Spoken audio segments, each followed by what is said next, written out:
Hey guys, welcome back to the channel. This is a story about what if Deku had to navigate a love triangle part 1.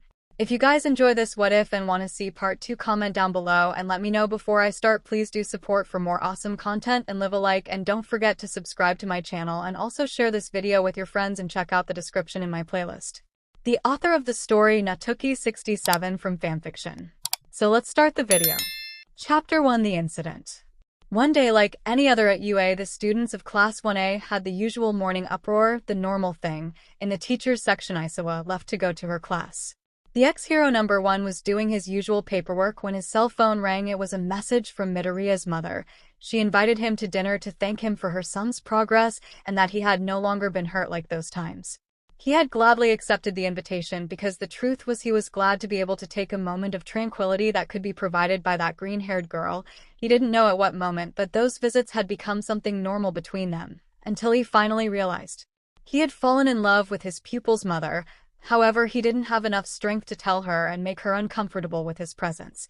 Finally, he arrived at the Midoriya residence, knocked on the door, and that little smiling woman opened it. "Hello," he said happily. "Hello, Toshinori." He had asked her to call him by his name for a long time, something that was already rare since almost no one did it. "Go ahead." He left his shoes at the entrance and walked towards the already familiar living room. From there, he could smell the food. It had a very good seasoning. That was something that 𝗧𝗑 had mentioned before, but knowing it for himself was very good. During dinner, they talked about many things: how work was going, 𝗧𝗑's progress, food, etc. When they finished, they went to the living room. "So 𝗧𝗑 has progressed well," Inko mentioned while smiling at Toshinori. "Yes, the improvements to his suit and the training have been of great help to him," returning the smile. Despite his work as a teacher and the fact that the world knew the original form of All Might, he still did not get used to the glances he received from time to time on the street. Inko had always treated him with kindness, and despite being the origin of her son starting his risky path to being a hero, she always showed concern for him. She told him that she had to go shopping because she had been busy and needed several things, and like every gentleman he was, he offered to accompany her. "Oh, no need to. Surely you must have more important things to do," Inko mentioned while touching her face with one of her hands, and a slight blush was shown. Nothing could be more important than helping a lady. After that, they decided to leave. Upon entering the supermarket, the shopping began: food, cleaning things, normal things. The idea that they looked like a married couple crossed Inko's mind. She shook her head at that. "Stay calm, Inko. It's nothing out of this world. You're just buying things in the company of All Might." She began to tremble from nervousness until she felt a hand touching her shoulder. When she saw who the hand belonged to, she saw Toshinori's blue eyes. The fact that the 𝗧𝗪𝗏 was black rather than causing her fear, she found it very cute. "Are you okay?" he asked, worried about her. It's nothing. There, I wish the earth would swallow her up." She acted like a teenager, even though she was already an older woman. She was grateful that he didn't ask anything else. As they walked back to the apartment, a large cloud of smoke began to spread around them. Several pedestrians passing by were knocked unconscious. Toshinori stood in front of Inko on impulse. From the cloud of smoke, a silhouette was seen. "I finally found you," and before anyone could react, Inko flew away from there. The silhouette raised a hand and a large blue light came out directed at her, closing her eyes and waiting for the impact that never came. When she opened them, she saw Toshinori in front of her, falling unconscious to the ground. After that, Inko was giving her statement while an ambulance took away a dying blonde man.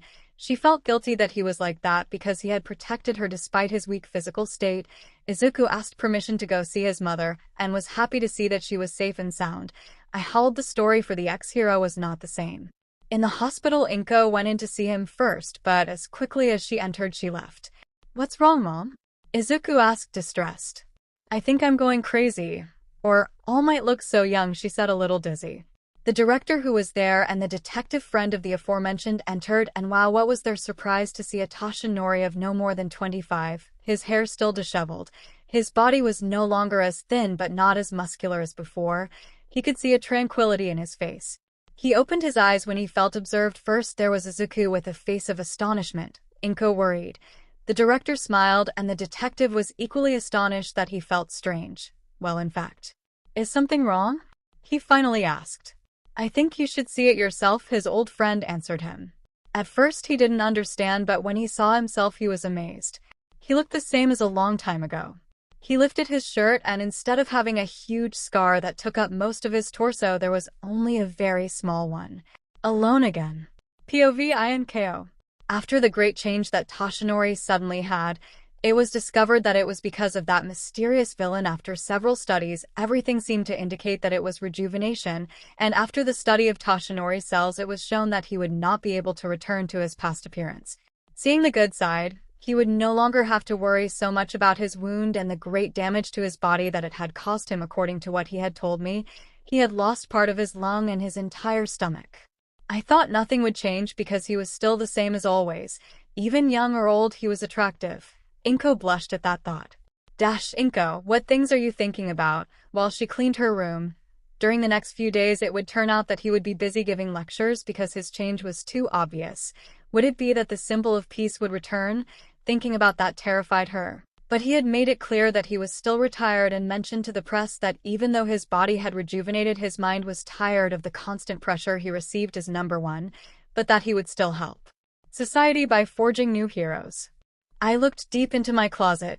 There was sure to be plenty to distract me, but again that topic flooded my mind.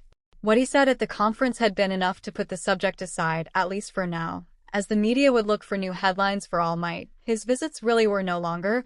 They stopped being like before because he had told them through calls that he now had more work. They still have llamas, Inko. God. I was being selfish. He was nothing more than a friend. He probably only saw her as a friend. Just that woman, I told myself. Why did she have to be someone so unattainable? Toshinori, despite everything, was still a kind man. He still cared about others. That man is so careless with himself. Surely now that he is in good health, he would do his best to fulfill his duty as a teacher. I had to let him do his duty, just as Izuku had to follow his path at UA and become a hero as he always wanted. I looked at the window. The sun finally came out.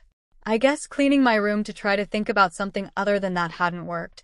I didn't even notice when the sun was already rising. I turned back. There was a box with Izuku's things when he was a baby and some of my clothes, when I still hadn't eaten my cravings. When Mitsuki saw that my weight was out of the ordinary, she tried to make me the same as before, but with the divorce and the fact that Izuku wasn't going to have a peculiarity, my appearance wasn't something important. I was in front of the apartment door. Mitsuki was really insistent.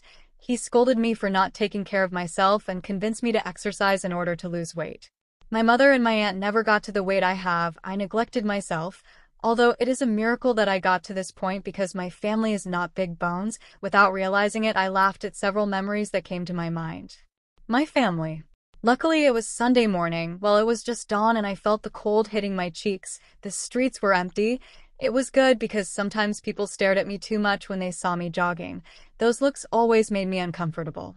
If I think about it, I was never good with people's looks. I started my journey trying to relax my mind, but the image of the young Toshinori passed through my mind a lot. Too young. I had experienced an attraction towards him since before the change, but I had not felt sure that he could have a similar attraction to me, so I decided to keep quiet. Bad idea. Now there were many women behind him. Most of them were fans, older women, even heroines if I remember correctly. That was too much, really too Inko. She could not compete with it. Thinking about it was embarrassing. She hated feeling so little. I stopped at an intersection. I could go to the park or not. I arrived at Dagoba Municipal Beach Park. Before it was a disaster, full of garbage and unsafe, but the view I had now was beautiful. I went to the sand and sat on it. Thanks to the summer, the cold was no longer present, so I took off my tennis shoes and looked at my feet. They were chubby and small. I sank them in the warm sand. Then I looked at my hands, something that only made me remember my youth. Wow, I have really changed. I really noticed that time had passed. It seems like it was only yesterday that I was cheering on Michan in a boxing match. Those years were the most normal of my life. After that, so many things happened. Well, things had happened in my life, both good and bad, and now my most precious treasure in life was contracting a future.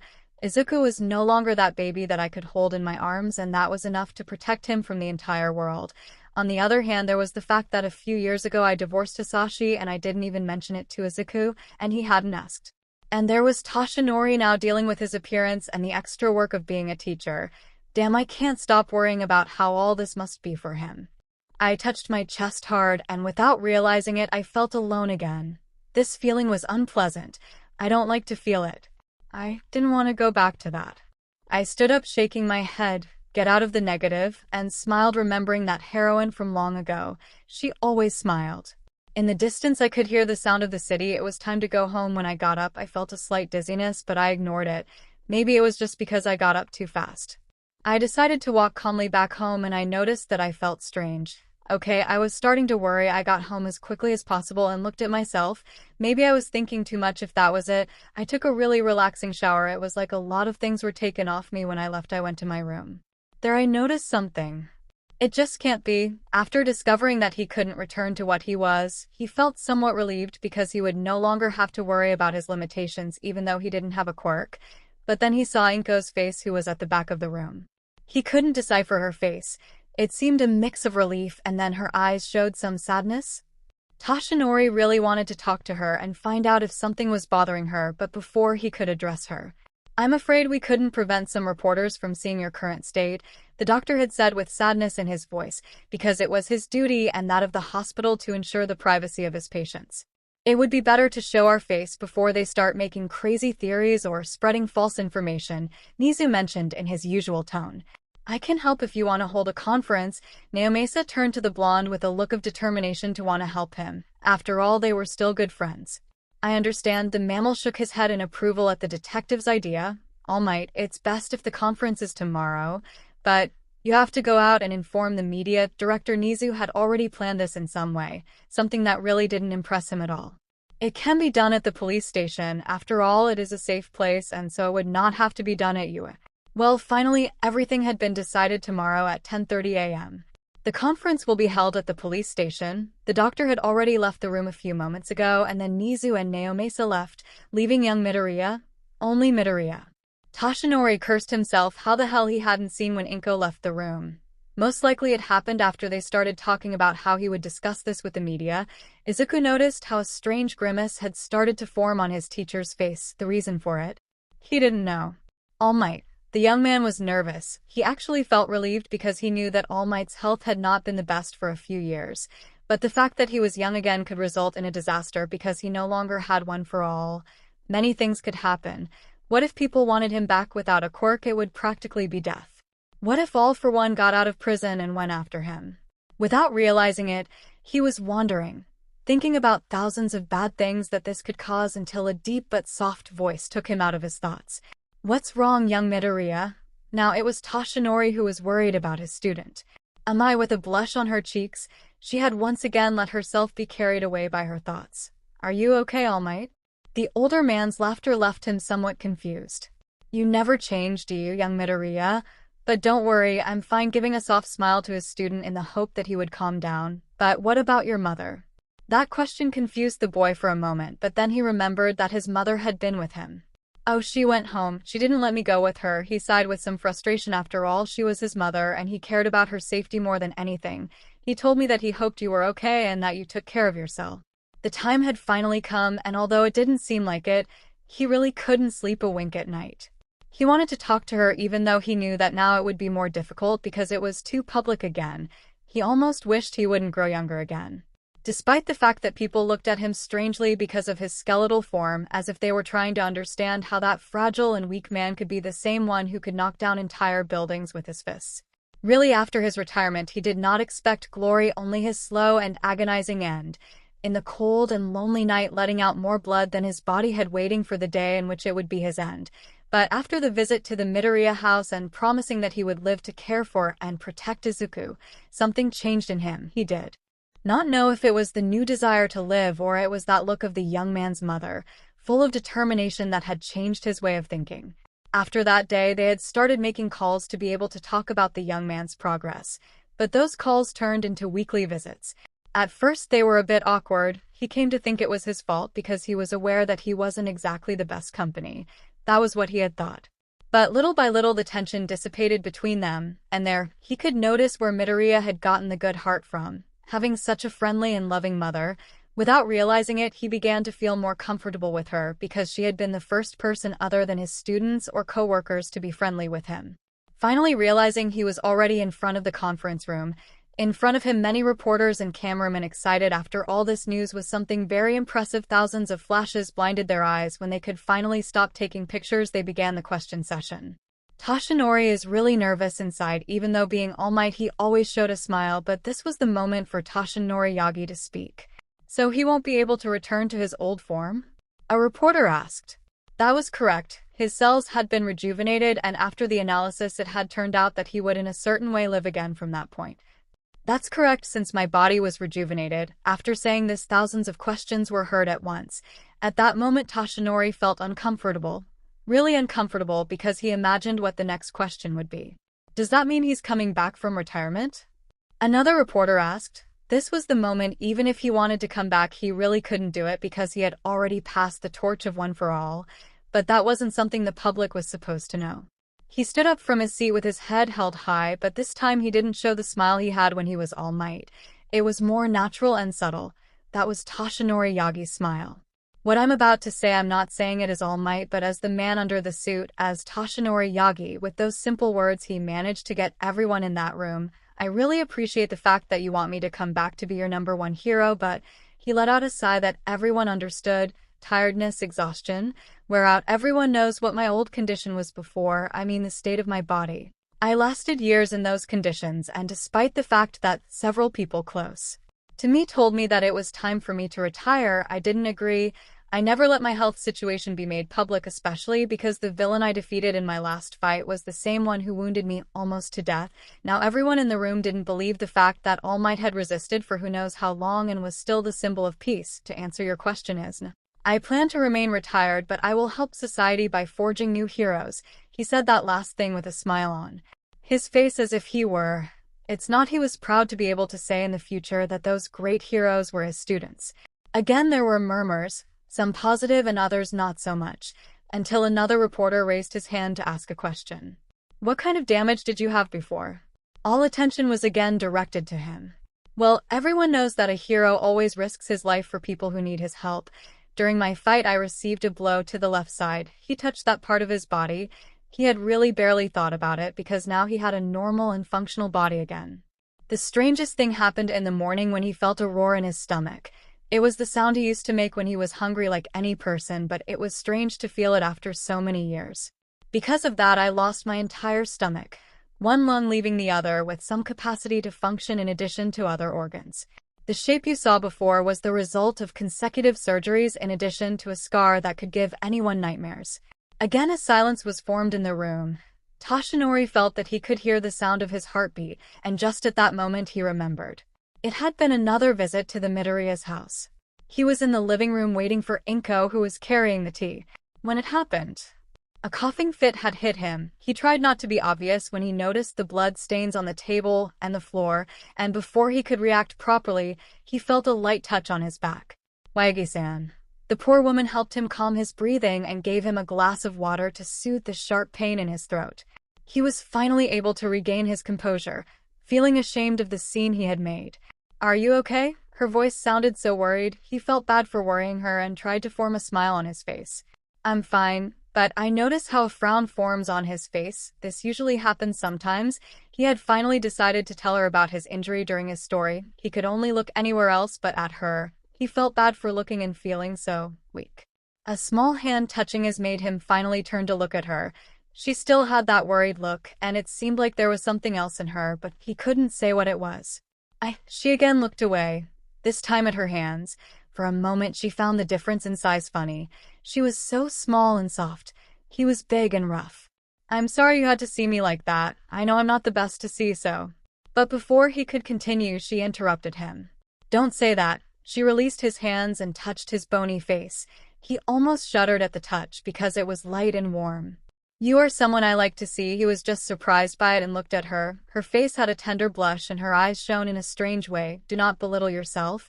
Everything that is society is thanks to you.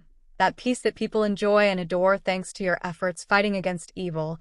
And even the fact that you are still here shows that you are a great person, not only like All Might but also like Toshinori Yagi. That was when he knew why he wanted to keep living. She wasn't just another one. She had reawakened the desire to live, and to be able to look into those eyes full of trust in him despite his appearance and condition. For me, as for Izuku and many others, you are still the #1 hero. We support you, All Might. That shout brought him out of his thoughts, and with it many others giving messages of support. For the first time, society agreed that All Might had already done enough for them. After all, they still had 𝗵𝗃. He wasn't as charismatic, but it would be enough until someone took the position of symbol of peace. After the conference, he had headed towards UA. It was a very hectic day because it turns out that Director Nizu told him that he would help the students in hand-to-hand combat because somehow at some point they could come across someone who could nullify their quirk and they would have to defend themselves properly, apart from the fact that it would also help improve their skills. When night finally came and he went to his apartment, he was met with thousands of gifts from admirers or heroines. Many of these things were declarations of support or somewhat provocative proposals. He spent several hours thanking and rejecting them in a subtle way, although one heroine was particularly insistent until she finally left, saying that she would return, and that he should not give up so easily. It would have been easier for Al to say that he was interested in someone else, but that would be a problem. Finally at peace, I look at his phone and the contact Inko. Call me Inko, please. He remembered when she asked him to call her by her name, somewhat embarrassed. He had already gotten used to seeing her nervous and with that adorable red tone on her cheeks, but he would never have thought that he was falling in love with the mother of his successor. And when he realized, it was too late, although he wasn't sure if he should tell her. Bad idea, because now she would surely reject him or tell him that he is too young. Or what if she told him to only see him as a friend? And so Toshinori began to make various scenarios in his head where she would reject him. Without realizing it, he had dialed the number, damn. But before he could hang up, "Hello?" Her voice sounded so tender. "Hi, Inko." Well, he had practically shouted into the phone. Was he really that nervous? Toshinori, it's good to hear from you. I wanted to know how you were. I didn't notice when you left at the hospital. I'm fine. I just thought I was out of place. They were talking about hero stuff. Yes, I'm sorry about that. Oh no, don't worry, I saw the conference. I see. She had seen. Was she disappointed in her decision? I'm glad you're still retired. She wasn't disappointed. He really wanted to tell her everything, but he was still undecided about how she would take it. It's time for Toshinori to live, isn't it? Yes, Inko. Yo, a metallic thud was heard on the other side. Inko? I'm sorry, she sounded nervous. Are you okay? What was that? Calm down. It was just a frying pan. Then the sound of another voice put him on alert. Suddenly no sound was heard. When suddenly, sorry, Toshi, Mitsuki scared me. It was just Mrs. Bakugo. That was fine. Okay, I understand. I have to go. I hope you call again. Take care. Same as yours, Inko. Of course I'll call. Until then, before he could hang up, he could hear the sound of a screech. It was obviously not Inko's. He turned red at the thought that it was young Bakugo's mother. Thus a week quickly passed, full of work, assisting in classes, helping the students, and after class he subjected Midoriya to training with small fights so that he could practice and improve his movements using One for All. He kept making calls to Inko at night. She always asked if she was okay. She asked about Izuku, if they had eaten well, among other things. He had not been able to see her since Nizu had given him mountains of work. He did not know if the mammal wanted to bother him or if that paperwork was really that urgent. On the other hand, the fact that several people made statements did not go unnoticed by Midnight and Present Mike, who began to make jokes about his 1,000 girlfriends and such things. Oh, it's a shame that none of them are capable of piercing All Might's armor, said the black-haired girl dramatically. True. Leave him alone. I think he should be quarantined. What the heck? We could leave that aside. Someday someone will hit the target. This created a small chaos in the teacher's room, and suddenly they started talking about what All Might's ideal partner would be like. Pretty obviously. I would have to be strong to control it. What exactly does control it mean? Ooh, you know, with a flirtatious voice. That's not important. She would be nicer. Damn. It's not here anymore. They finally realized that he had escaped. After all Might is good at escaping the press. After classes, after finishing training with Izuku, he seemed pensive. Something's wrong, my boy. I'm just worried about Mom. Maybe I should visit her. That would be good. Izuku noticed his master's gaze and something clicked in his head. Maybe, just maybe. All Might. Yeah. Would you accompany me to visit my mother? She might have doubts about my progress and you could help. Besides, you became friends, right? Damn, so he had noticed. Well, I couldn't blame him. It was very obvious. Besides, his visits were never secret or anything like that. Clear. So the next morning, everything was already planned. They would go and stay until the afternoon to return and train before young Izuku had to go to rest. On the way to the Midoriya residence, he ran into some fans who asked for a photo. He and 𝗧𝗂 talked along the way about the boys' movements, and before they knew it, they were in front of the apartments going up the stairs. Toshinori began to feel nervous. How would it be to see each other again? He was still the same, but the fact of his physical change was still a change. There they are again, in front of the door. Reunion. Mitsuki is at home arguing with Masaru about where to go for dinner in the afternoon. We could go to that restaurant downtown he mentioned. Yes, it would be good, the blonde answered cheerfully, since that had been her first date, and it was also the right place. As time passed and she was interested in knowing what he was like now. Plus it would be a date night, since she didn't have a son she couldn't come. Suddenly his cell phone started ringing and it was Inko's number. Mitsuki thought it was curious that she called today since she knew that 𝗧𝗂 would come today. So he answered. Inko? Michin. Her voice sounded nervous. Very nervous. Is something wrong? Are you okay? Could you come and get some clothes? Wait, what? Clothes? Do you have clothes for the lightning bolts on her clothes? I'll explain when you come. When she finished the call, she went to her room and changed her clothes and told Masaru that she would go out in a moment to see Inko, who was strange in clothes. Toshinori and 𝗧𝗂 were in front of Inko. On one hand, 𝗧𝗂 had managed to hear sounds from his mother's room like, "Come out, Inko. I don't think this is the best time. This is too big." After finally Mitsuki managed to get an Inko out of the room and warn them not to worry so much and to behave. Toshinori, on the other hand, was nervous because 𝗵𝗃𝗲's mother had been following him with her eyes since he entered the apartment. At that moment, seeing Inko in front of him again, he felt a heat flood his face. There she was, and she didn't have that cute round shape, but she still had a round face, continuing with that adorable touch. Her face no longer had those lines of tiredness and her eyes were still just as bright. Her hair was longer, keeping the color and her hairstyle. Wearing a pair of jeans and an orange long-sleeved shirt, she really wanted the earth to be nervous about how they would react. Are you okay, Inko? A loud but soft voice made her turn to look at Toshinori, who showed a worried look. Now seeing him more closely, she began to think about how he had changed. Attractive was the first word that came to mind. Why yes, now she turned to see her son, somewhat embarrassed. I noticed how his son's eyes widened as if he had discovered something amazing. It was for the same reason as 𝗏𝗏.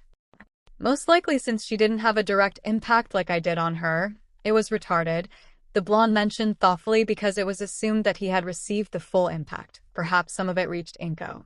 So Inko is in the same situation as 𝗏𝗏. Mitsuki glanced at her friend. If Inko had really rejuvenated like 𝗏𝗏, then they would have to do that. It was time for her to retreat, that you continue improving 𝗧𝗂 and give my son a paw for me and you, pointing a finger at the blonde who could only be confused. Take care of them. Before the consultation, please contact the department very quickly. Are you hungry? Inko dared to break the silence first. Sure, 𝗧𝗂 said cheerfully, and Toshinori smiled at him in response. Well, 𝗧𝗂 dear, could you set the table? Like that. They began to set the table with the help of Toshinori. Dinner was calm, and thanks to it, the tension has turned into topics of conversation like school, work, and the other things of the week when lunch is over. Is something wrong, honey? Is your mother home? It's just that some colleagues want me to help with something, but I wouldn't like to leave you, especially with this, referring to the change. Oh, don't worry, I'll be fine, 𝗧𝗂. If you want, you can accompany me tomorrow to get clothes, giving him a warm smile. In the end, 𝗧𝗂 agreed to leave somewhat calmly because 𝗏𝗏 would stay longer. When she entered the kitchen after saying goodbye to her son, she found a tall man washing dishes. Oh, Toshinori, he turned to look at her. You know I like to help Inko, he mentioned, somewhat embarrassed. He still wasn't used to his change, and he can imagine how it feels to have people staring at you a lot. She realized that she had managed to preserve that touch over time, not like the one that changed drastically in a short time. It was Inko who was staring at him. Are you okay? Oh yeah. Sorry, I just got lost in my thoughts, scratching his head, somewhat embarrassed.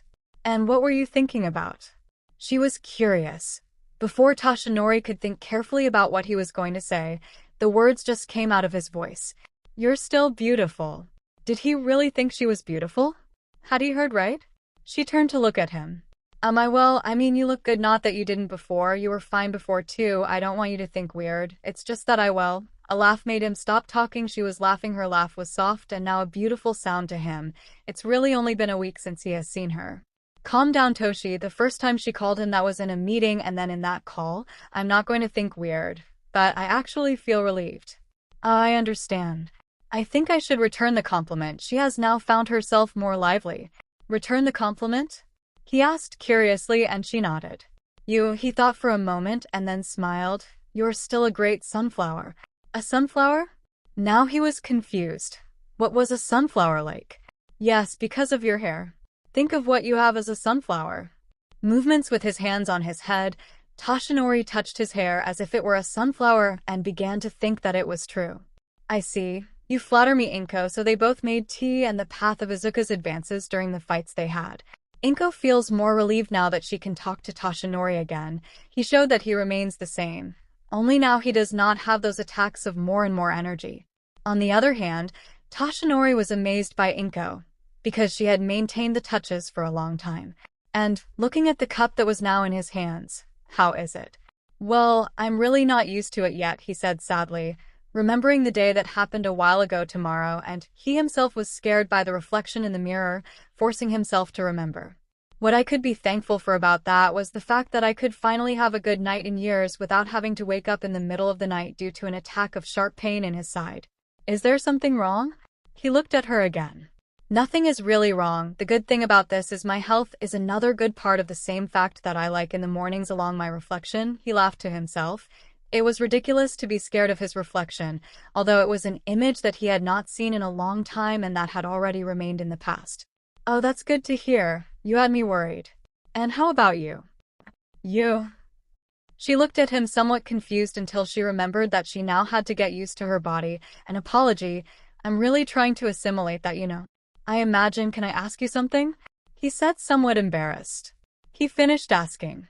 How old were you with that appearance? It was really a question. She wasn't obliged to answer him. She must feel sentimental too after all. She just hoped he wouldn't be offended. Inko moved her hand to her cheek, thinking about how old her body looked now. According to Mitsuki, she hadn't met Hisashi yet since she had stopped wearing her hair as long as she was concerned. Well, I could say 21. Wow, really young, the blonde was amazed.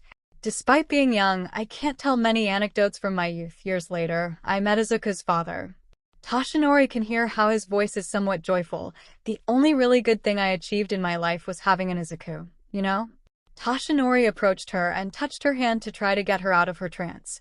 She reacted to his curse, and at the same time her cheeks turned red again. Are you okay? Why, yes. I'll just let myself be carried away by memories, returning his gesture. You can talk to me, and she was going to say that it was okay, but that you didn't have to worry.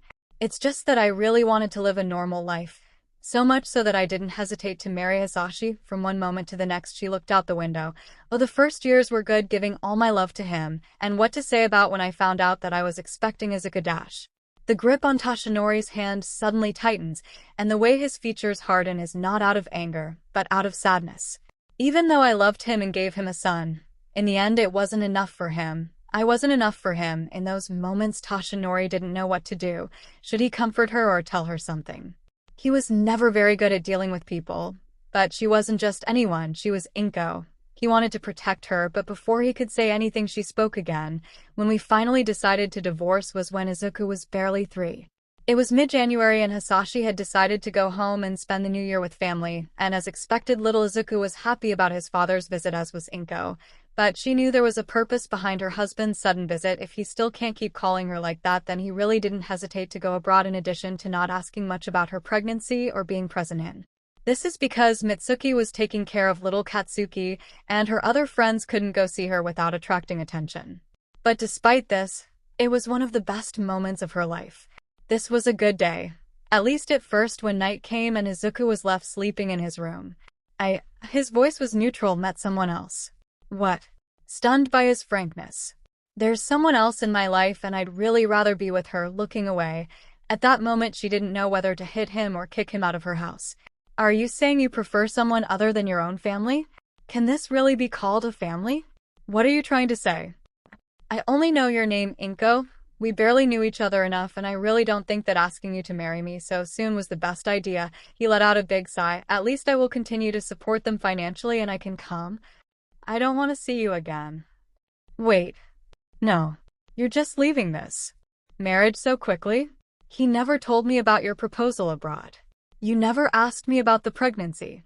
Inko, And if I didn't tell you anything about my life, it was for your own good, for the good of my family. Come on, you can be so dangerous in your life. Is it important just because you had an accident? You don't know. Inko's voice became tense. Exactly. I don't know. Maybe he's a criminal and I really wouldn't know. Fine. If you want to go with someone else so much, go ahead, there's the door. After all, you've already decided that Izuku and I aren't enough family for you, right? Hisashi just stood up and headed towards the door, leaving never to return. After arriving at the divorce papers, she signed them. Despite being sad and angry, she still had financial support. The difficult thing will be to tell him. When she had finished telling the story, she found herself in Toshinori's chest, and all he could do was give her some comfort and wonder how it was possible for someone to leave behind a family like them. I feel guilty for leaving Izuku without a father. Inko, look at me. She has directed her gaze towards the direction of the blue eyes. You don't have to talk like that. You yourself raised a wonderful young man. You yourself were a strong mother to him, so for me you are a truly amazing mother. So be proud of it. Giving her a big smile, and she could only nod and hug him again. For the first time in a long time, she feels safe, even if it's just for a moment. She feels safe and warm in Toshinori's arms. Somewhere in the city, two heroines meet. So I reject you? The woman commented jokingly. Just like everyone else, the other woman replied angrily. Since she has been rejected by All Might, she thought that at least the hero would see her or accept a date to pass the time, but he has refused. I bet he already has someone. That doesn't matter. I'll be All Might's partner and I'll show that he can fall in love with me. Her partner resigned herself because she knew that when something got into her head, it was hard to get it out. Mother and son. The sun filtered through the room of a young fighter. He has become used to and accustomed to taking into account his bed to go to the bathrooms and be able to get ready to attend classes. When he arrived, he saw some of his classmates. The fact of living close to the academy was advantageous for some who had a hard time leaving their beds. Today he would be a little busier. After all, he would accompany his mother as he promised yesterday, and luckily for him, Aizawa and the director, after a talk about what happened with his mother, agreed to give him permission. During breakfast, Lita couldn't help but be curious about Midoriya's leave. Midoriya, can I ask you a question? You asked me with your uniform on correctly, with Uraraka at your side, already ready for class. Lita-kun, you just asked him a question, the gravity girl commented, funny, causing a funny reaction from the boy with glasses. Lita-kun, of course, just ask, Izuku answered after he calmed down. Next to him were Kirishima, Ashido, and Bakugo, the last one trying not to fall asleep.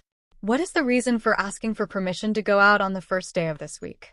His friend asked him seriously, gaining the attention of the other students in the dining room, such as Todoroki, Hagakure, Azui, and Tokoyami, among others. Izuku started to get nervous about the question. It's not that he didn't want to tell them. It's just that he didn't know how or couldn't do it. But remembering his talk with the director and All Might, they hadn't forbidden him to comment on the subject afterwards. It was all an accident. What's wrong? Azui asked curiously. Lita-kun was asking Deku-kun the reason for his leave. Uraraka answered her frog friend. A permit on a Monday? Well, do you remember that a week ago All Might was rejuvenated? Everyone nodded.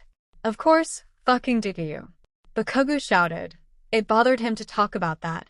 After all, the secret of All Might and Deku. Hey, calm down, bro. Kirishima managed to calm the blonde down a little. Continue, addressing the green-haired man. Well, someone else was there when that happened and... Oh god. Wow, really? I heard that there was someone else at the scene of the incident, but their name was never mentioned. Silence. Lita shouted, calling the attention of her companions. Don't let Midoriya continue his story, Yaozu commented calmly, managing to calm the others, and so Izuku continued. Well, the person I was with was my mother. She said the last part almost in a whisper, but everyone heard it. At this point, the whole class was already asking thousands of questions, some a bit strange. At that moment, Bakugo turned to Izuku and the others looked at him. How is she? His voice didn't have the typical angry tone, and this time he sounded worried. She's fine, Ka-chan. Aunt Mi-chan helped her yesterday at that.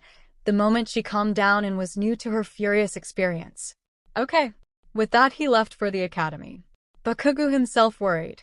Ashido commented loud enough for him to hear. I'm not worried. He shouted from the entrance to the bedrooms.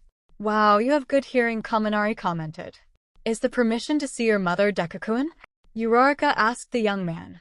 Yes, it seems that she also had an impact on the attacking quirk issue, but it was not a direct impact and the effect was delayed, commented the thoughtful thought. His mother today would go to undergo the same studies as All Might and verify if, as they deduced, she would have the same effects as him.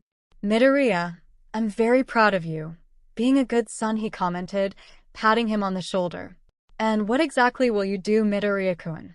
Asked the frog with a finger on his back. Oh, she really needs to get some clothes. After all, going back to having a body from 20 years ago is difficult, he answered, somewhat embarrassed. The image of a lady is important, said Ierozu. When classes finally started, as was very evident, Aizawa was not in the teacher's room. At that moment there were only 13, present Mike, Midnight, and ectoplasm. And to the curious eyes of two little people, the good humor of a certain retired hero was very evident. So, Midnight began approaching the blonde's place. He turned to look at her, not understanding. What a mess, now the other blonde next to the brunette spoke. Toshinori didn't know what the hell they were talking about. What happened with what? Oh, come on, All Might, Mike shrieked. The woman slammed her hands on the desk where he had his papers, preventing him from continuing with his work. Who is it? The heroine asked again. Hey, he won't answer you if you don't ask him correctly. 13 spoke from the other side of the room, addressing his fellow heroes. All Might, did you go out with someone this Sunday? The rescue hero asked calmly. Toshinori blushed at that question, not so much because of her, but because of who had crossed his mind at the mention of Sunday. This did not go unnoticed by his classmates. Finally, Mike shouted, being silenced by an ectoplasm clone who was trying to do his job and also listening to the conversation. Everyone knew that the oldest one there was All Might, and they also knew that he had no family, so he was happy to know that this time he could live a life that he lost to save society, although he also didn't want Mike to break all the glass in the windows and computers. Who is the one who managed to get into All Might's armor? Midnight asked animatedly, invading the aforementioned's personal space, making him even more nervous. Do we even know her? I asked again. I don't think that. Is he sexy? She asked now with a mischievous touch in her voice, winking at the blue-eyed boy. Seeing the former #1 hero blushing and nervous wasn't something you saw every day, and thanks to Ectoplasm's intervention they were able to let Toshinori go to help out with a training session with the B class. Throughout the day many noticed the good humor of the blonde, mainly a young man with disheveled green hair. Inko had to wear some of Mitsuki's clothes again. She was nervous about getting new clothes because after a while she had become shy about her body, and over the years the fact of not having the need to look good for someone had neglected her body and she gained weight. But that didn't matter to him as long as he gave his best to look after his son's well-being. After getting to know a certain person better, he began to take care of his image a little more, well, more than he wanted to accept. But it wasn't easy to accept such a big change in appearance like the one she had now from one day to the next. This time, Mitsuki gave Inko an old dress that was hers. Inko remembered that the dress was a gift from her mother a long time ago. Only she had decided to get rid of it after that because she no longer felt comfortable with it. After a whole morning of insistence, she finally put it on. It was a sky blue dress that reached above her knee. It had a black belt at the waist that highlighted her figure, and since it had straps, she decided to put a white sweater on top to cover her bare shoulders. It was almost time for her son to arrive and go get what he needed. In that little period of boredom, Inko began to ask herself questions, such as why only the body changed and not the mind too. Despite rejuvenating, Toshinori still had a mark where his scar was, perhaps due to the damage from the wound, so if he recovered his health, so did she? He looked at the vase on the dining room table doubtfully and reached out for it, but not before doing anything. I'm home. Izuku's voice coming from the entrance made her forget about that, and she went to greet her son. Izuku really still didn't get used to seeing his mother. She was the same, but he felt like there was something different about her. Maybe it was just his imagination or he was thinking too much. After all, he always thought too much about things. Well, she took her keys. Are we going? She asked her beloved son, who nodded happily. As it was a weekday, there weren't too many people in the shopping center. Just a few families, teenagers after school, couples out and about, or people just walking around. They entered a store suggested by Izuku. Are you sure, Izuku? Asked his mother when she saw the store. It looked like it was for teenagers. Calm down, Mom. The girls at school recommended this place to me. There might be things you like. She tried to reassure her mother. She understood why she was nervous about this. After all, she knew she was somewhat insecure, but she decided to make her trust in herself more. Elsewhere, specifically in the UA dorms, Class A was doing their homework. Kirishima was helped by 𝗵𝗃𝗃, who occasionally let out some explosions. 𝗓𝗪 and Hagakure asked 𝐒𝐻𝑒𝐳 for help. 𝗬𝗓𝗄 had a very serious conversation with Koda about having to shine. Kaminari charged the others' cell phones. Uraraka and Azui helped Sato cook while Todoroki watched them and asked questions about some things. Tokoyami, Ojiro, and Lita scolded Mineta for making a mess in the laundry room, and Hanta tried to fix it. "What do you think Deku-kun is doing?" asked Uraraka. "They must still be looking for suitable shops," 𝗓𝗪 replied from the dining room where they had their notes. "Aunt Inko must be nervous about buying clothes." Everyone turned to look at 𝗵𝗃𝗃, who quickly looked away. "I hope you go to the store I told Midoriya about," the invisible girl said happily, and you could say she was moving her arms. Back at the mall, Inko was having a dilemma about what to try on. Maybe she liked it, but they weren't in her size, or they were too flashy for her taste. "How are you?" She turned to see her son, who was holding a long navy blue skirt. "This is fine, dear," taking the garment and checking it. He smiled happily at her approval. Just like when he was little, she would congratulate him on his achievements. She knew that her son knew what she felt most comfortable in and didn't know where she got the clothes she gave him. She searched again, and her mind again wandered off into thoughts of what outfits she could make, what she should have for dinner today, and her appointment for her tests, among other things. She found cute, comfortable clothes in every store they went to, and Izuku insisted on getting something elegant, commenting that she should be prepared for anything. She just wondered what she would wear that for. They decided to take a break at a cafe before returning home and take the opportunity to talk to their son. And then Lita-kun stopped 𝗵𝗃𝗃, while Ishido, Kaminari, and Hanta laughed, while he laughed with his mother. "Oh, I see that Katsuki is still so energetic," wiping away a tear of laughter. "Yes, well, after all it is Kacchan," said Izuku while taking another sip of his tea. "You know, Mitsuki was more intense," Inko said to her son, who turned to look at her. "She was in the boxing club, and believe me when I tell you that she lived up to her nickname of Dynamite Girl," smiling at that memory. Well, Kacchan's hero name does him justice," while he touched his head nervously. "You know, there was another classmate who I was very good friends with. She was calmer than Mitsuki, but somehow she always ended up in some trouble with us." Izuku looked at his mother in amazement because he really didn't know much about her life before she married his father. He only knew that she had known Kacchan's mother for a long time. "Messes. Well, an example is when we were on a school trip and, well, in short, we ended up on the other side of the country with 1,000 yen and no charge on our cell phones." Izuku almost spit out the piece of pie he had in his mouth. "Really?" he asked, amazed and curious. "Of course, but thanks to the fact that we all knew different people, we managed to join the class and no one noticed our brief absence," while her cheeks turned a little red from embarrassment. "After all, telling your son about one of your adventures was something embarrassing. But you don't do something like that."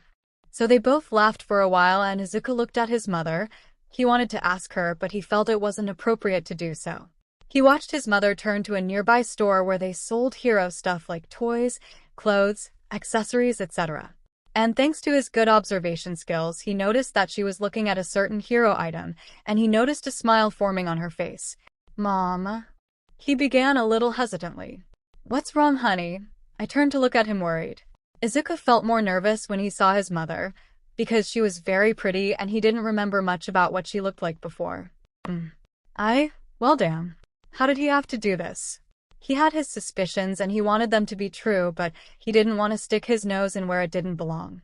He was a hero, and according to All Might's own words, the essence of a hero is to get involved in other people's business, although this time it wasn't just any business. "Do you like All Might?" In the director's office, 𝗎𝗎 was in a dilemma since they had reinforced security at the academy.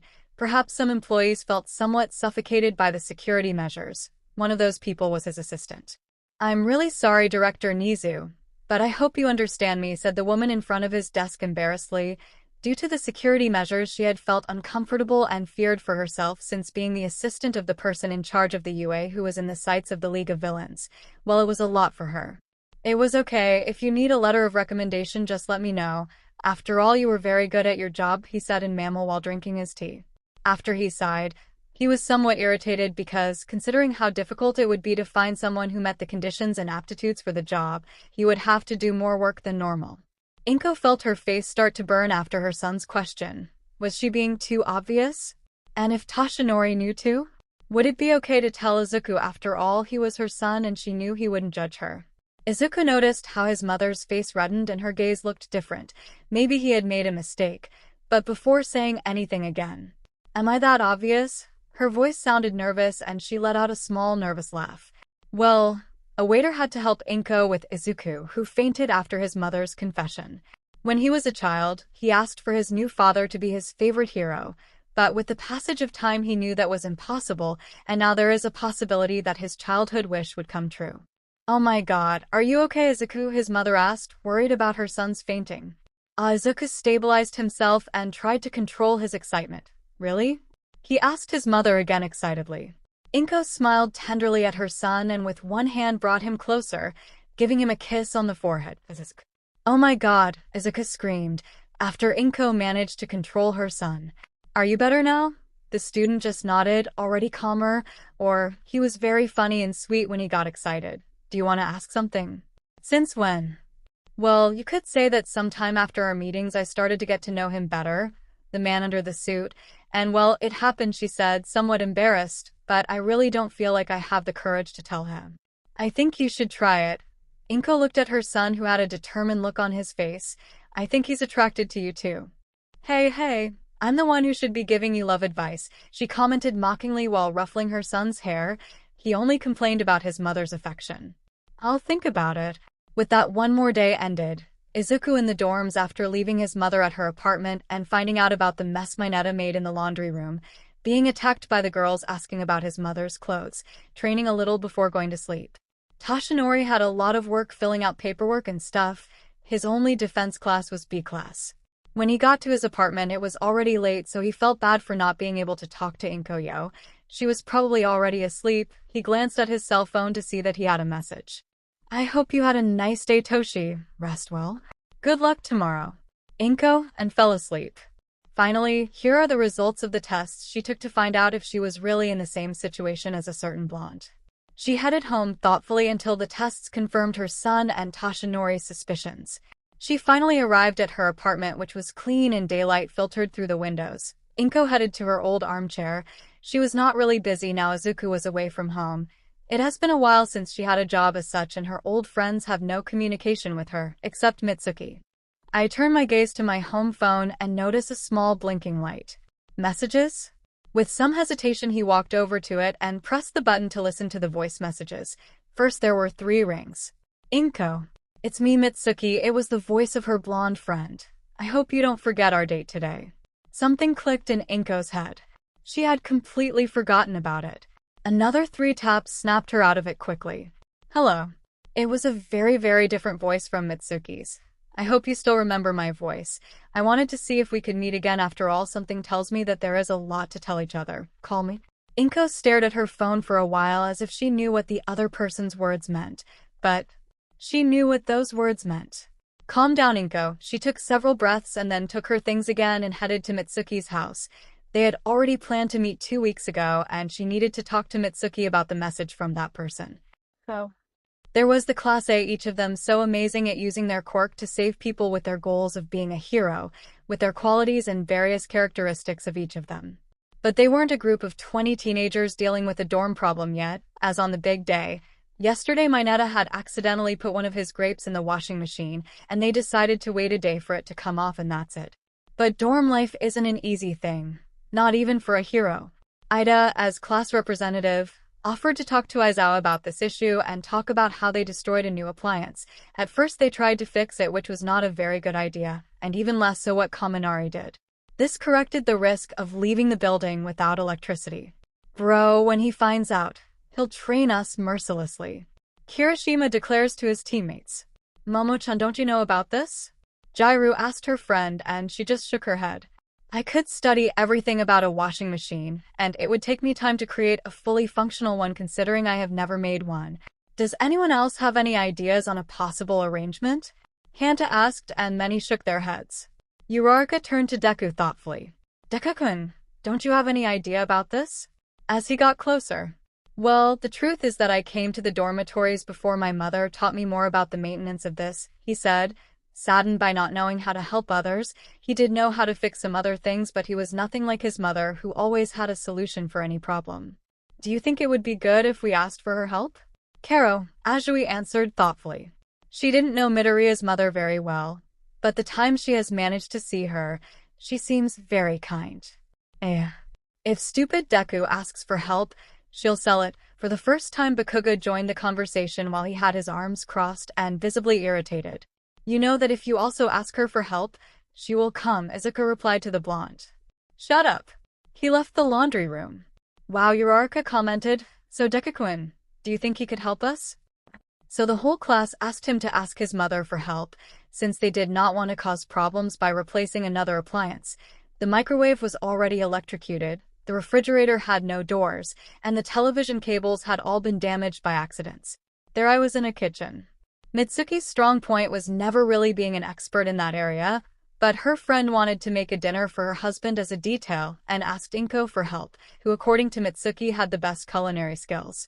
Inko didn't doubt her culinary skills, but in reality, the blonde sometimes exaggerated, and one of the reasons why Mitsuki wasn't good at cooking was her lack of patience. Can I put this now? No, Michan, it has to boil more. Can I leave them like this? Cut them smaller. What if I put this and not that? Michan, that's sauce and this is dessert. It lasted like that for a long time, full of questions about cooking. It was a good, perfect moment to distract Inko and spend time with the blonde. Hey Michan, he said while arranging the utensils that they had just stopped using. The blonde answered from the dishwasher. Polar called with the most normal tone in the world. Her friend's eyes stared at her. Really? Inko nodded. The hell, does that guy have any truth to him? Addressing her, but only in her shrug. I really don't know. I just left a message about seeing each other again, that there is a lot to tell each other. Well, you know you'll agree to see him again after all.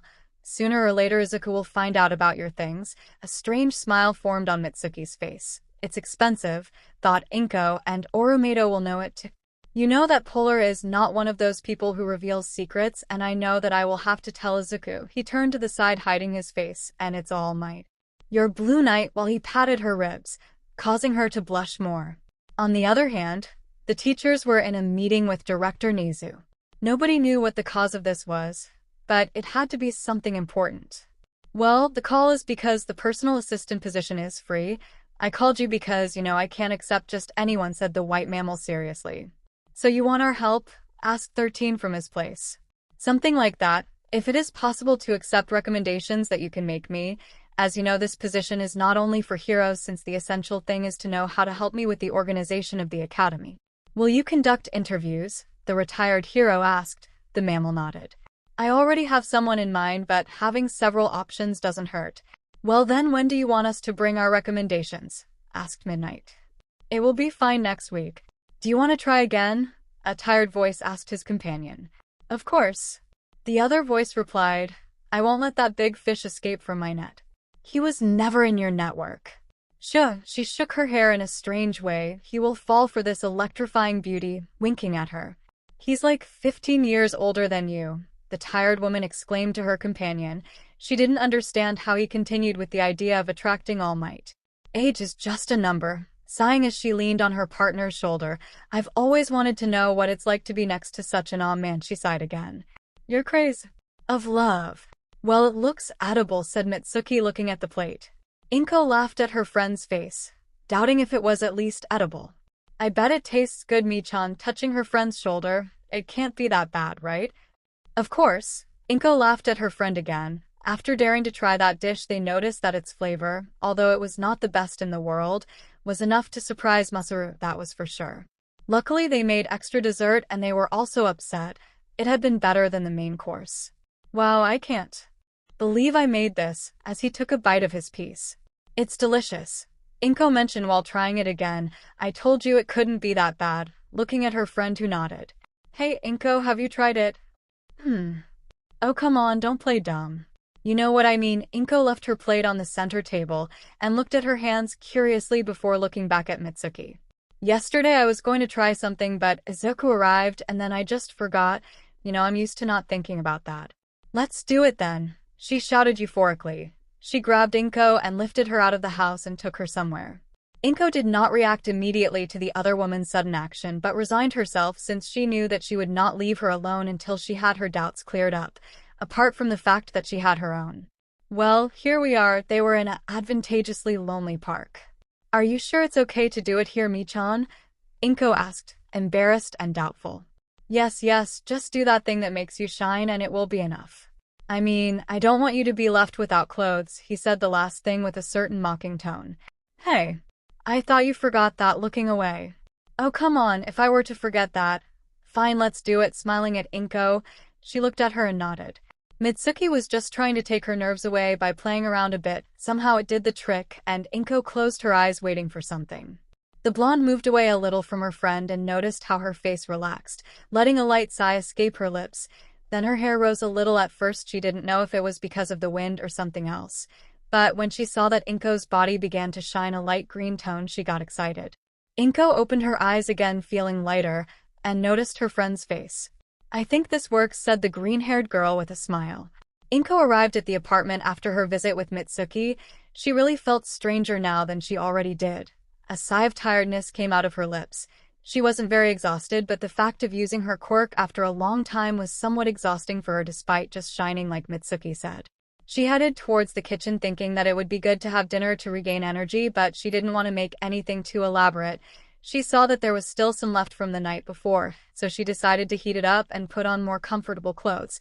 Finally, she sat on her couch dressed in the most comfortable way with a shirt from before that was now too big for her and pink pajamas. Inko prepared to eat while watching the news. Inko jumped out of the chair when the sound of her cell phone startled her. What a scare, she thought as she picked it up and was happy to see the number. Hello, dear, she answered happily while a slight smile appeared on her face.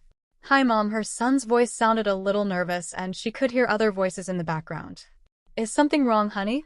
She asked worriedly. It's not that she didn't like her son calling her. She really loved to know how he was, but she was sure something was wrong. Hey. It's nothing. He could almost imagine 𝗧𝗍𝗧 scratching the back of his neck in shame. It's just that me and the others wanted to ask for your help. Inko had taken her plate and was heading towards the kitchen when she heard her son help. What's wrong?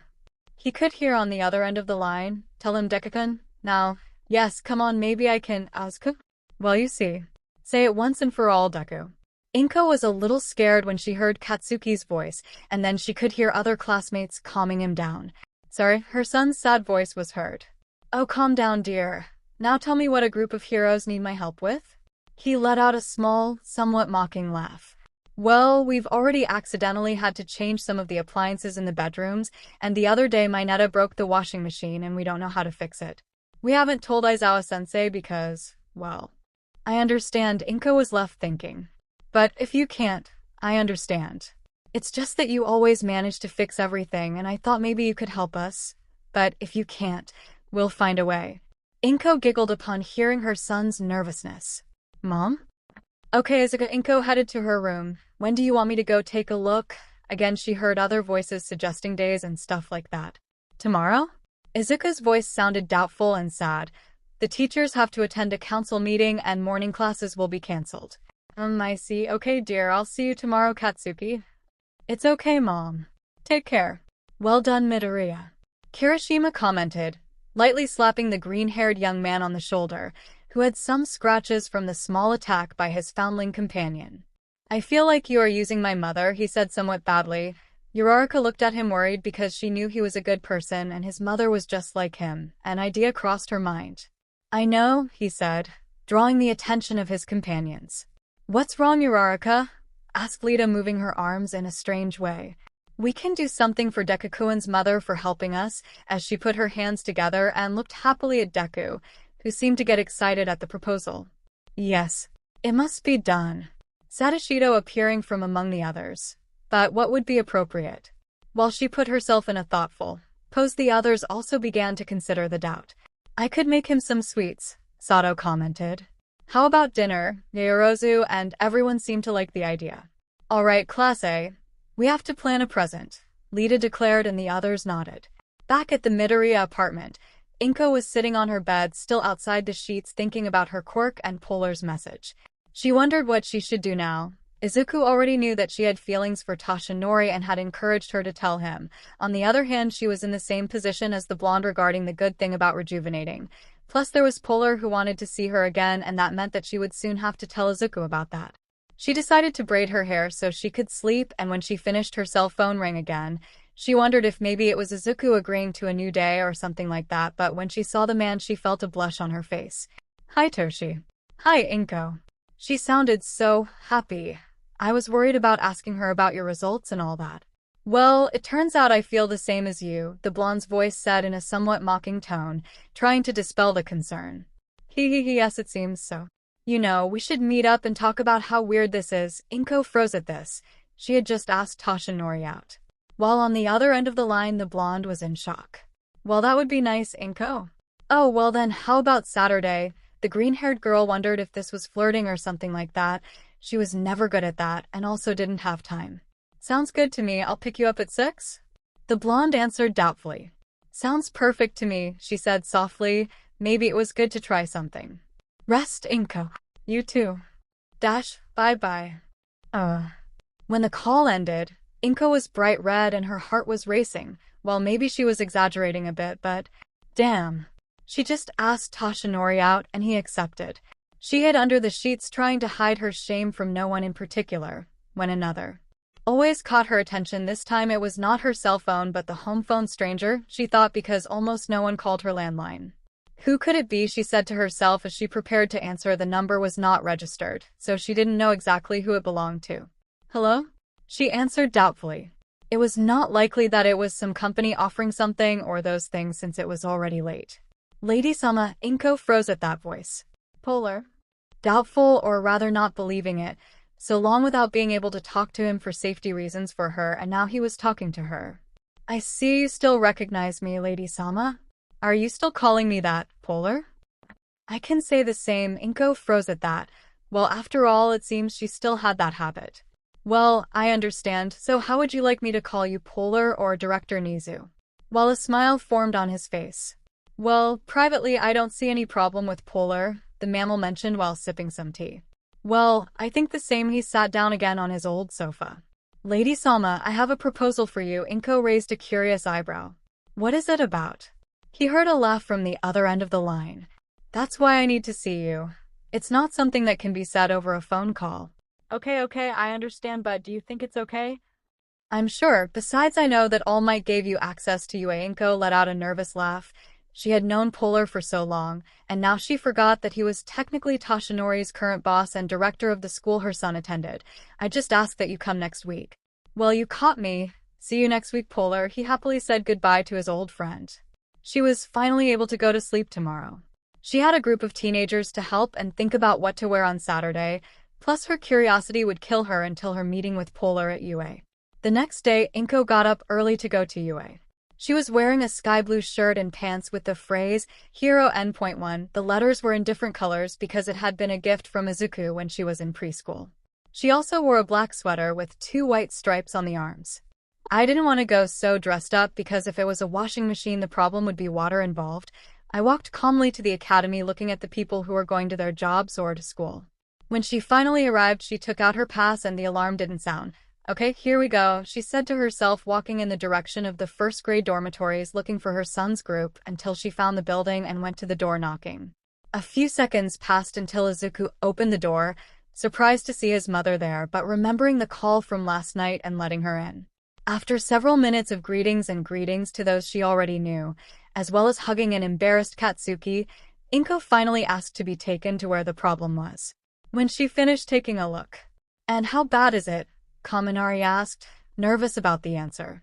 "Well, it's something that can be fixed, so there's no problem. I just need a toolbox and for the person in charge to help me." Looking at Mineta, who shrugged in embarrassment. "Understood," said Ida as he went off to who knows where, probably looking for the toolbox. Mineta approached Inko doubtfully. "Hey, do you think it's okay to leave Mineta with your mother?" Hagakure asked somewhat doubtfully. After all, it was Mineta. "I don't know." Mineta turned to look at them with a face of incredulous that they thought so badly of him and approached them.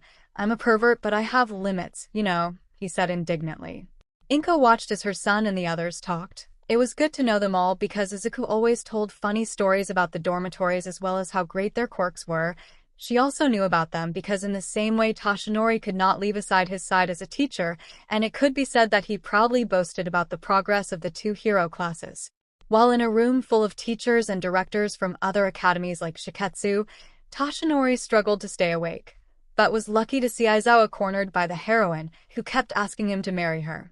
Luckily for both of them, the meeting ended and they could leave except for the directors who still had to see more important details.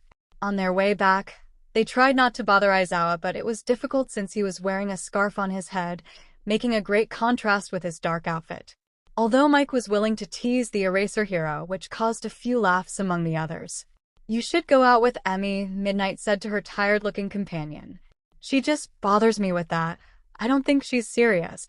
"Oh my god, come on, he's been insisting for quite a while," Mike commented, "and you say he's joking," while waving his arms excitedly. "Shut up," he said while turning away, hiding his face. "There's still time until afternoon classes," said Midnight, stretching. Everyone was wearing office suits because the meeting was more academic than a hero's job, so they had to dress a certain way. "Well, some of them have already gone to do their job. You should do the same," Aizawa commented to the brunette. "That's bad," as he moved further away from the group. "Well, actually I have a paperweight on my desk," while pouting in frustration. "That's why it's better to do things ahead of time," said Toshinori, who was next to Mike. In the end, Midnight had to go to the teacher's lounge to do his job. Yamada decided to go to the A-class dormitories with Toshinori and Aizawa. When they arrived, they found a peculiar scene because in the common room 𝗵𝘃𝗀 was combing 𝐶𝑢's hair and Inko was combing 𝐒𝐻𝑒𝐼𝑟𝑜's hair. Izuku was watching his mother attentively what she was doing with Uraraka. Aoyama accompanied Sato in the kitchen while they did who knows what. Gyro and Tokoyami doing their homework in front of the common room table, and occasionally asking Inko or Yorozu questions. The others were scattered, and for some reason they all carried laundry baskets. "What's going on here?" The professor's tired voice made some people turn around.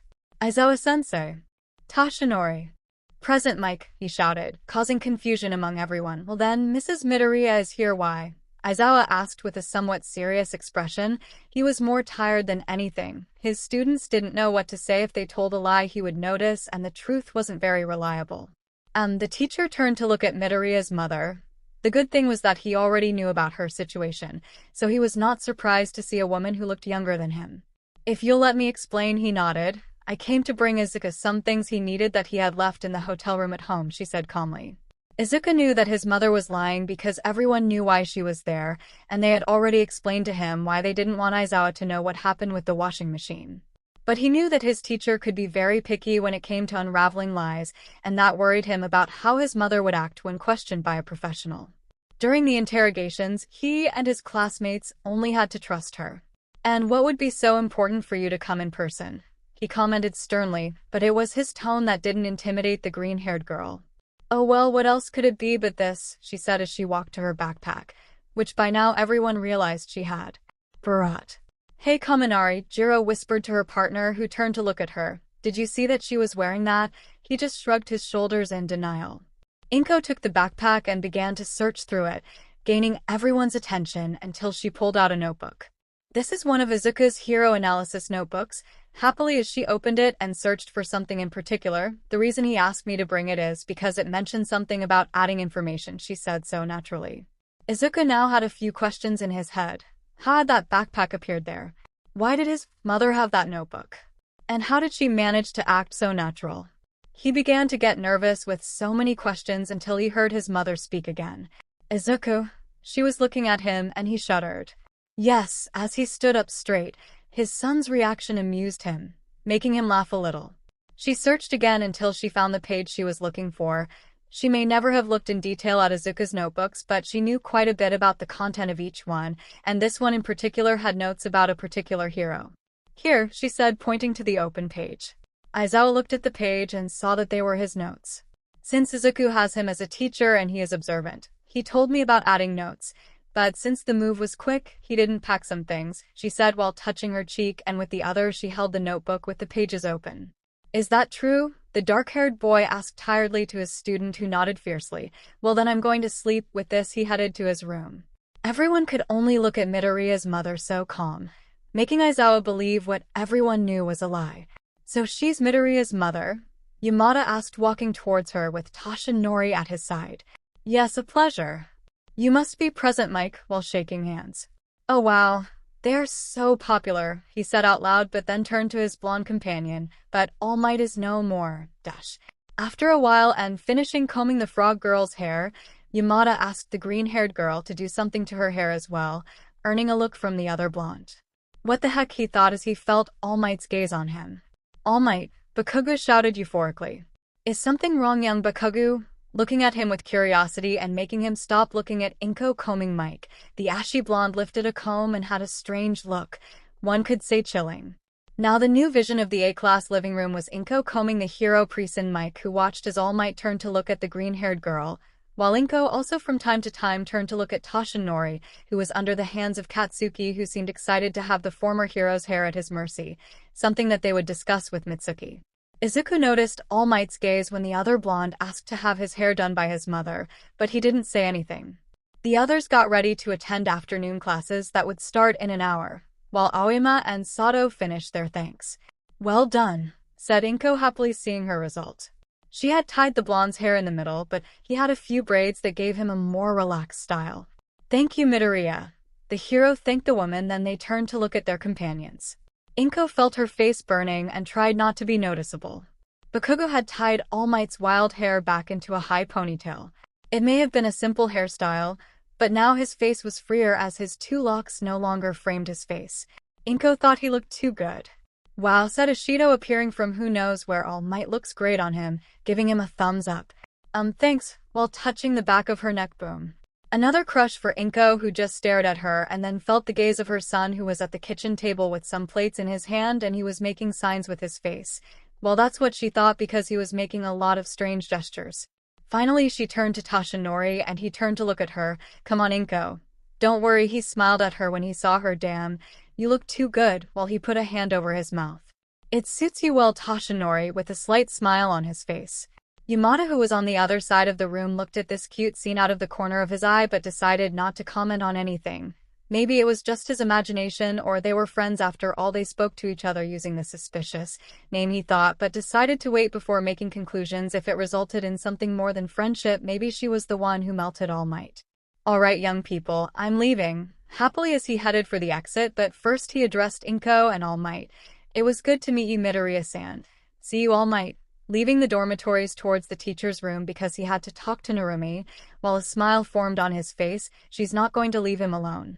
Finally, Toshinori was also invited to have lunch with them, which led to a dinner of more than 20 people, which wasn't so bad because everyone was talking and thanking Sato for his food and those who helped him, especially Toshinori, who had just started trying things again that he had previously stopped doing due to his health condition. Take care, Izuku, while she took him, making him bend down to give her a tender motherly kiss on the forehead. Then she went to Katsuki, who felt the gaze of his little group on him, which irritated him, and also you, Katsuki, doing the same with him. Toshinori was in charge of escorting Inko out of the school. On the way, no one said anything, but it was silent until they arrived. Well then, thanks for accompanying me, Toshinori, she said, addressing him. Yes, you're welcome, Inko. He seemed nervous. Is something wrong? She worried, earning a small scare from him. No, nothing. How about? Inko looked at him confused. I wanted to confirm about Saturday, he said, somewhat embarrassed. Great, Toshinori, now she'll think you're some weird guy who never goes out, or maybe she'll think you want to cancel and she'll tell you to go to hell even though she's too nice for that. A giggle brought him out of his strange negative thoughts. Oh, sorry, I'm not making fun of you, while looking at him tenderly. It's just that it's weird to see All Might nervous, you know. He just covered himself with one hand. Boom. Another crush for him. She's too cute, he thought to himself. But, of course, Saturday is still on. Well, while he looked at her, she turned around to leave. See you, Toshinori, while waving a hand in farewell, and he returned the gesture. While two people watched from the teacher's lounge. Time. Shio, be quiet, you're too loud, while giving him a light hit to shut him up, but it seems we already know who melted All Might's armor. Narumi, while smiling next to Yamada. While in a hero agency, the heroines were in love with the former hero and symbol of peace, 𝐎𝐻𝐪𝐼, or better known as 𝗧𝗵𝗲, a heroine capable of creating electrical storms with her quirk. 30 years old and with a good figure, she had short white hair as well as two beautiful blue eyes. Despite being very beautiful, sometimes she was too strong-willed. For this reason, one of the few people who could work with her without problems was her partner Megumi Shizuka, better known as Silent Shadow. Thanks to her quirk and the shadows, she could paralyze people. She was a year younger than her partner, but that did not prevent her from having to be the one to calm her down and make silly plans to go after the retired hero. She was tall and thin, had shoulder-length brown hair and amber eyes. Really? She asked Yuri sarcastically. Yes, I assure you that when he sees me in the Miss Might pageant, he will fall in love with my beauty and talents, while puffing out his chest with pride. Oh, maybe he thinks you're crazy, Shizuka thought upon seeing her. I really should think of other options. Of all the men in the world, why did you have a crush on All Might? While leaning on his hand that was resting on a table, they were in a rest room where the heroes could rest from their days or wait. They had finished their shift a while ago and were already wearing civilian clothes. It turns out that while they were watching, Yuri found out about a contest that an organization would hold taking advantage of All Might's popularity, and that thanks to the money raised, they would support families who had lost money due to attacks by villains in schools. A good cause, right? But it turns out that thanks to the union of All Might's company with the company in charge, Yuri didn't think twice when she learned that All Might himself would be one of the judges. It's not a whim, it's love. While she let out a sigh besides, imagine me next to him. It would be beautiful. Letting out a shriek.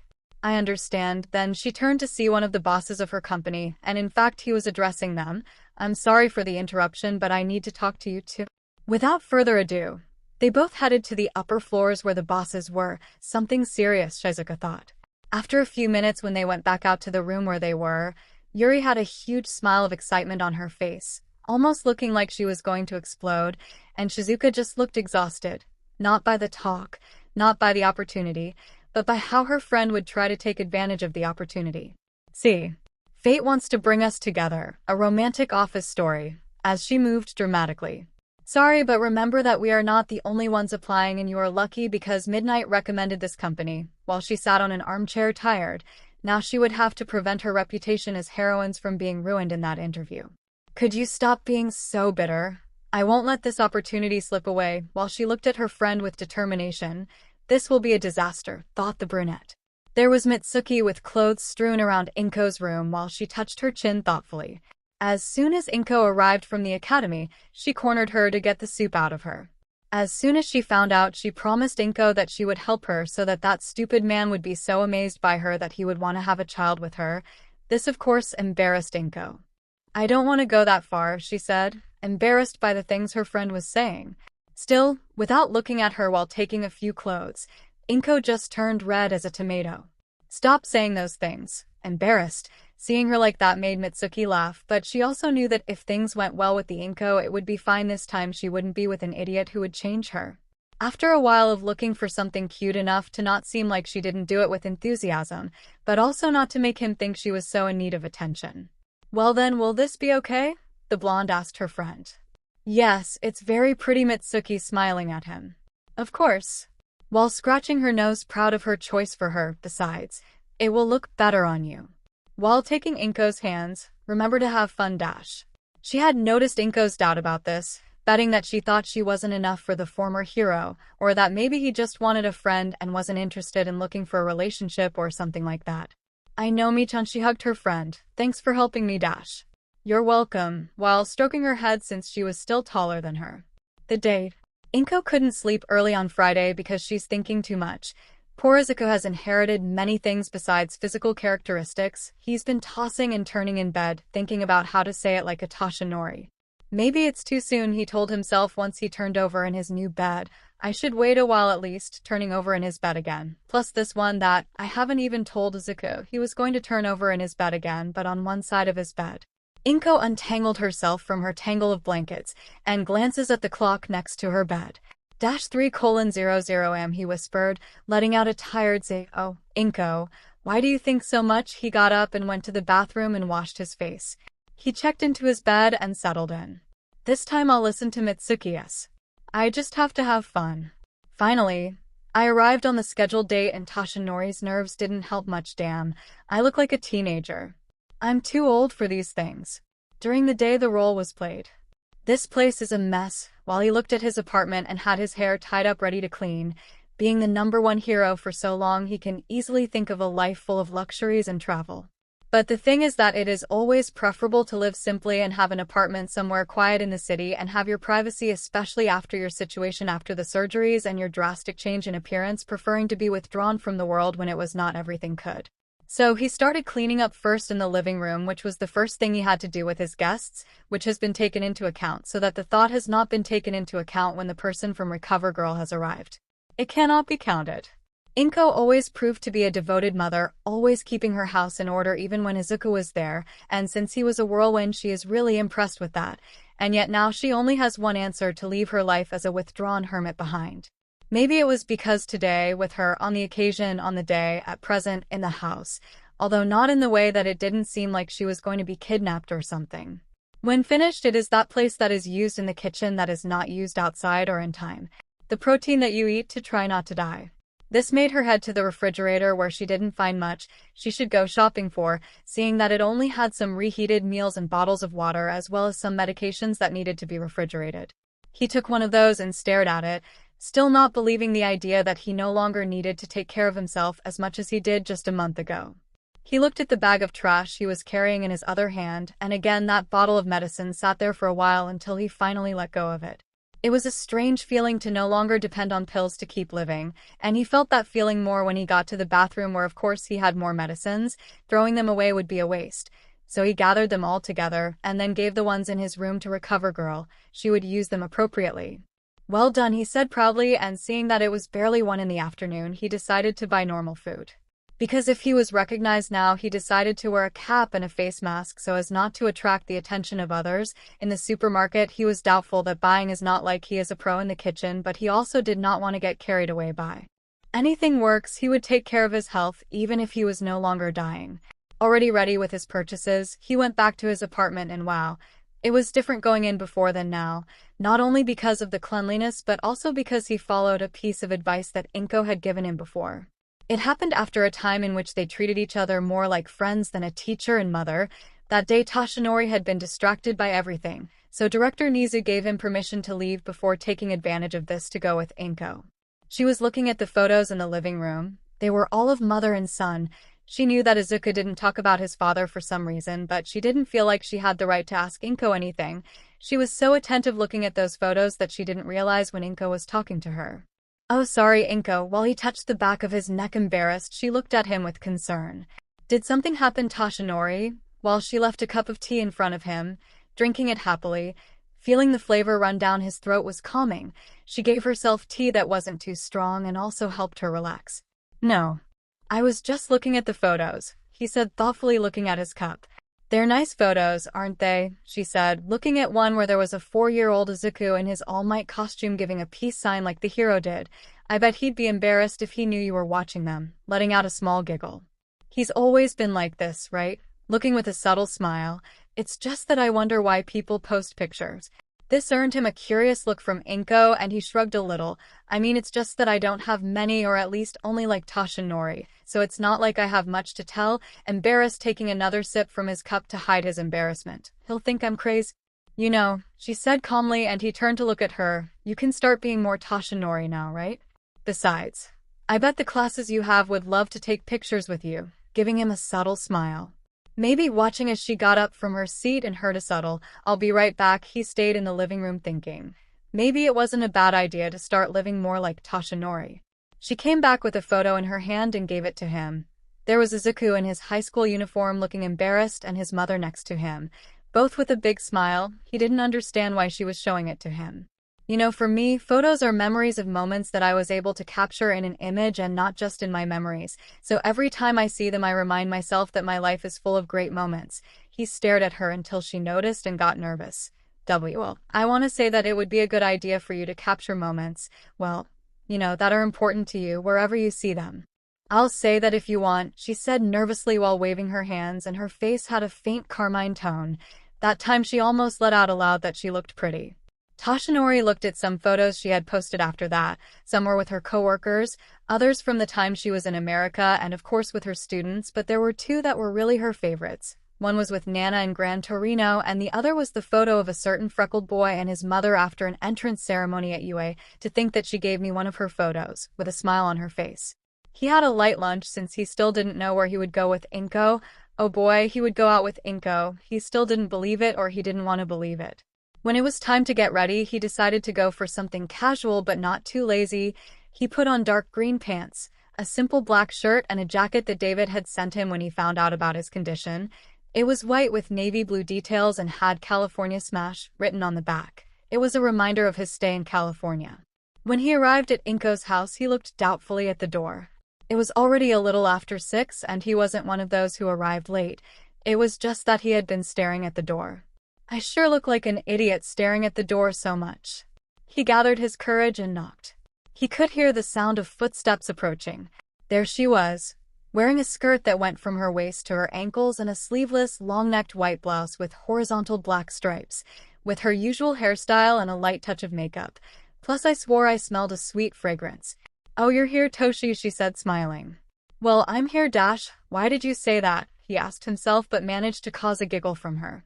"Let me go get my things and we'll go." So after that, the two of them were walking there. The silence felt a bit uncomfortable. "Where would you like to go?" he asked, somewhat nervously. She seemed to think about it until an idea occurred to her. Inko knew that he had to stick to a strict and demanding diet regarding what he could and could not eat, so she directed him to a restaurant that was not very frequented but that served delicious food. "Wow, this is delicious," Toshinori said excitedly while still having food in his mouth. She giggled at him. I'm glad you like it," as she leaned towards him and wiped a stain of sauce that was on his mouth, causing him to blush. "𝐒𝐭𝐲 loves the food from this place. I see why," looking at his plate again, "but he always says that yours has no comparison, and I must say that I agree." Luckily, he was looking at his plate because Inko turned red when she heard that. He always praised her talents, and it excited her, a lot in fact. When they finished their meal, the manager recognized 𝗬𝗵𝗲 and told him that this was on the house since he had saved his daughter a long time ago. At first they didn't want to accept, but after much insistence they decided to accept, saying that next time they would pay even if the manager didn't want to. "Looks like you still have fans," Inko commented as they walked to nowhere in particular. "Well, before at least they didn't recognize me by my skeletal form until 𝗬𝗵𝗲," he said, walking beside her. "I bet you still see some of those loving fans over there." While she looked at him mockingly again, he looked at her curiously. "You know, the ones that are usually hard to calm down." Yeah, he shrugged a little. "Those are the hardest ones. I still think he has a hidden network or something. Every time he was somewhere off duty they would pounce," while explaining while moving his hands in a funny way. "Really? That much?" Before Toshinori could answer, they both heard someone shouting, Holy God Almighty. Before Inko could react, Toshinori had already picked her up and run out of sight. He may not have one for all, but his physical abilities were still superior to those of a normal person. "Thanks for the training, Gran Torino," he thought as he jumped over a fence, entering a park and managing to hide in some bushes. "What's wrong, Toshi?" whispered Inko. "Just wait and see," he said in the same tone. A few seconds later, a small cloudy message passed by that said things like, "Where's 𝗬𝗵𝗲? Who was the woman? We have to find him," and many more things. Toshinori let out a sigh of relief when he saw that they dispersed and walked away from the place. "Wow," Inko said. "You know how to recognize your type of fans." He looked at her and nodded. "And now?" They both remained thinking until he took Inko's hand and led her further into the park. There was a fair with various games and food stalls, and they saw a poster advertising that there would be a fireworks event later that night. But before entering, Inko went to buy something for himself. A cap, while looking at the garment. "I know that not everyone in Japan is 2 meters tall and looks American, but at least you can hide your hair." While he took her, he leaned down and she managed to get her untamable mane inside. "Well, how about we go?" There they spent the rest of the afternoon until nightfall. They decided to stay and watch the fireworks show. Toshinori had gone to buy drinks for both of them when he noticed a promotional poster, 𝗵𝗲𝗏. He had almost forgotten about it. He agreed that the donations would go to good causes, but there was the detail that he would be a judge. "I hope I'm not such a bad judge."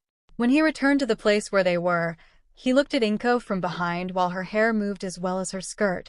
The movement was subtle, and she turned to look at him, being hypnotized by his eyes until she broke contact and he noticed a blush on her. Here's your drink." He handed her an apple juice and she thanked him. When the show started, Inko was amazed by how they played with colors and formed figures. After a few moments, she turned to look at her companion. Toshinori looked relaxed while the lights of the fireworks were noticeable on his face, causing Inko to just stare at him until he turned to look at her, first surprised, but then he smiled.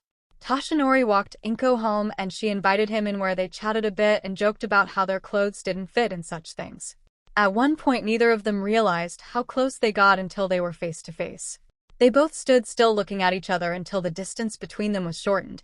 At first it was a shy and slow kiss, but soon it became more intense and Toshinori attracted Inko closer to him, and she surrounded his neck with her arms.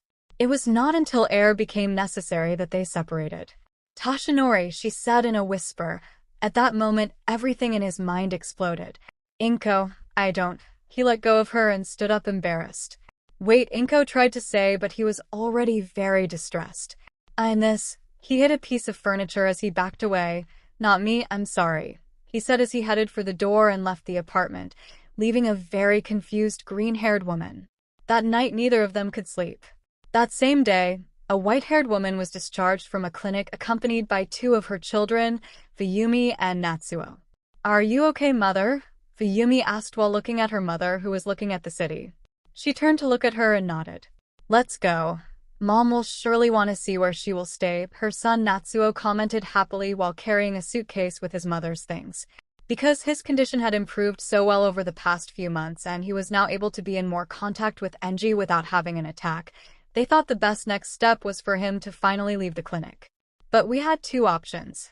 Either we went back to a house with a little time and little by little we became a place to live again. Talk about some things with her husband. She had not yet given the news to her youngest son, who was in the dorms at the University of Arizona. "I'm sure 𝗎𝗏 will be happy to see you outside," her son said happily as he looked into the room she would occupy. "I'm looking forward to that day, dear," while he looked at his son.